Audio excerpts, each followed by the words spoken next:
안녕하세요. SPI 고병기 편집장입니다. 위클리 글로벌 마켓 업데이트 소식 전해드리도록 하겠습니다. 오늘 이제 미국 오피스 시장 얘기 좀 해보려고 하는데요.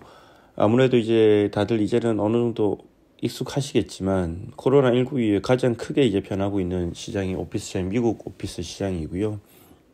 미국 오피스 시장이 안 좋다 보니까 뭐 이런 상장 리츠들이 주가에 가장 크게 이제 많이 영향을 받았는데, 대표적인 회사가 이제 뉴욕 맨하탄을 기반으로 하는 SL 그린이랑 보네이도라는 어떤 이제 오피스 리츠가 있죠. 근데 이제 이 SL 그린과 보네이도 같은 경우에는 최근에 이제 주가가 좀 급반등한 적이 있었습니다. 지난 14일에 보면 각각 이제 SL 그린과 보네이도가 17.46% 그리고 이제 15.53% 올라서 상당히 이제 인상적인 이렇게 상승폭을 보였는데요. 이 정도 주가 상승률은 거의 한 3년 만에 있는 수준이고요. 3년 전에 이제 2020년 11월 달에 이 코로나19 백신이 발표되면서 일시적으로 오피스 시장에 긍정적인 기류가 흐르면서 상당히 크게 상승한 적이 있는데, 그 이후에 처음으로 이렇게 크게 오른 수치입니다. 근데 이제 뭐 이런 이제 미국 오피스 리츠의 반등에 대해서 현지에서도 이제 여러 가지 해석이 나오고 있는데, 일단 이제 미국 인플레이션 관련 데이터가 예상보다 낮게 나오면서 이제 미국 연방준비제도 이사회의 금리 인상 기조가 완화됐다, 이런 점들이 이제 긍정적 영향을 미쳤다고 보는 시각도 있고요. 뭐 또 기본적으로 오피스 시장 자체가 좀 개선되는 거 아니냐, 이런 시각도 나오는데, 또 다만 이런 이제 분위기가 오래 가지는 못했습니다. 그 이후에 당연히 또 조정이 있었고, 그 조정 이후에도 여전히 이제 또 크게 이렇게 오르지는 못한 모습이었는데, 근데 또 최근에 주가를 보니까 이 SL 그린 같은 경우에는 어쨌든 그렇게 14일에 급반등한 이후에 또 조정이 있었지만 또 이렇게 한 8에서 9% 정도 그 이후로 또 상승했습니다. 보네이도 같은 경우에도 뭐 SL 그린만큼은 아니지만 이제 14일 주가가 크게 한번 뛴 이후에 또 현재 기준으로 보면 이 2% 정도 상승한 수치가로 나오고요. 이렇게 이제 보면 완만하지만 좀 이렇게 회복된 모습이 보이고 있는데, 뭐 오피스 시장에 대한 의견들이 여전히 엇갈리고 있긴 합니다. 뭐 이를테면 이제 미국 코스타에 따르면 여전히 이제 미국의 오피스 공실률은 3분기 말 기준으로 13.5%, 저녁의 공실률입니다. 미국 전체 공실률인데 사상 최대치를 기록하고 있고, 또 전대 가능한 공간도 또 사상 최대치를 기록할 정도로 좋지 않은 상황이 분명히 있는데, 다만 이런 이제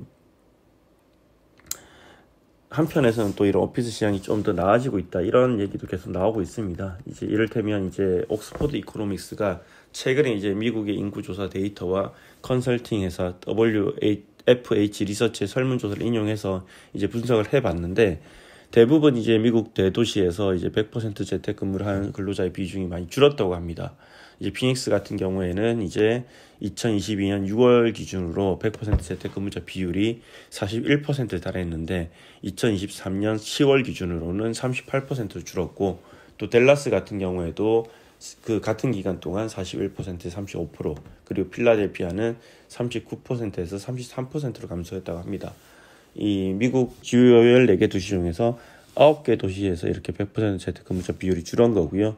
이 차트에서 보시면 뉴욕 같은 경우에도 이렇게 좀 100% 재택근무하는 비율이 줄었습니다. 물론 여전히 이제 워싱턴 DC라든지 이런 보스턴 같은 지역은, 또 마이애미 같은 지역은 또 재택근무자 100% 재택근무 늘기는 했는데, 어쨌든 전반적으로 이렇게 재택근무를 전면적으로 시행하던 기업들이 많이 줄고 있는 흐름이고, 이런 흐름 자체는 아무래도 오피스 시장에 좀 이제 긍정적인 영향을 미칠 수 있는 요인으로 보입니다. 네.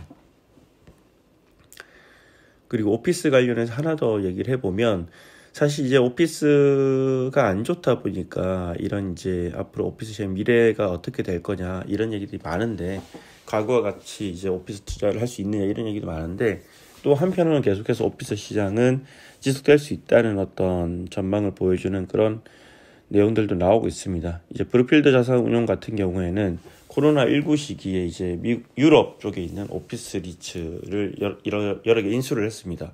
이렇게 아무래도 이제 가치가 떨어져 있다 보니까 저렴한 가격에 인수할 수 있는 기회라 보고 이런 오피스를 인수를 했는데, 그러면 이렇게 오피스 시장이 안 좋은데 왜 이런 오피스 리츠도 인수하느냐?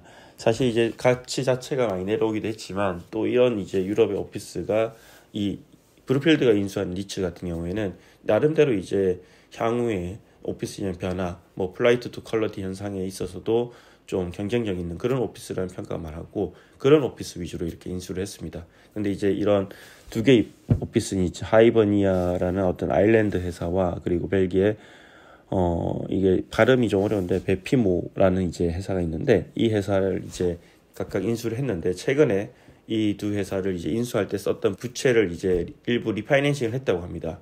아무래도 이 두 개 리츠는 향후에도 좀 긍정적으로 이렇게 오피스 시장에서 경쟁력을 가져갈 수 있다고 판단했기 때문에 이렇게 추가로 리파이낸싱 한 것 같고요.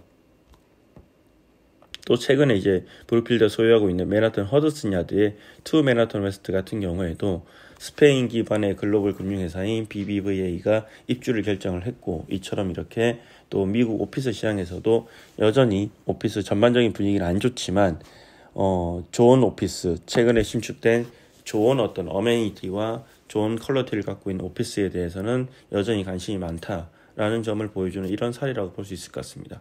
이상으로 최근 이제 미국과 글로벌 오피스 시장의 동향을 소개해드렸습니다. 고맙습니다.